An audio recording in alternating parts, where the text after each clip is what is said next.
ఇంటికి చుట్టాలొచ్చారు కదా, మరి ఇవాల్టి స్పెషల్స్ చూద్దాం. మార్నింగ్ టిఫిన్కి వేడి వేడి గారెలు వేస్తుంది మా వదిన.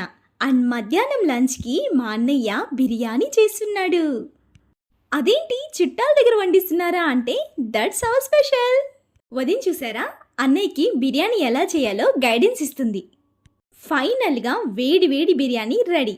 బిర్యానీ అంటే ఎవరికి ఇష్టం ఉండదో చెప్పండి. ఇలా లంచ్ టైంలో అందరం కూర్చొని కబుర్లు చెప్పుకుంటూ లంచ్ అయితే పూర్తి చేశామండి. మరి ఈ హాట్ సమ్మర్లో బిర్యానీ తిన్నాక కొంచెం అంత ఐస్ క్రీమ్ కావాలి కదా. 2 ఫ్లేవర్స్ ఐస్ క్రీమ్స్ అండి.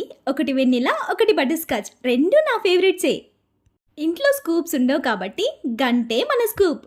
మరి ఈవినింగ్ స్నాక్స్కి కేసర్ చేసిందండి మా వదిన. మరి ఇవాల్టి మెనూ అంతా చూశారు కదా, ఒక్క లైక్ ఇవ్వచ్చు కదా. ఓ సారీ, డిన్నర్ మర్చిపోయాను కదా. Plain rice and chicken curry. Thanks for watching.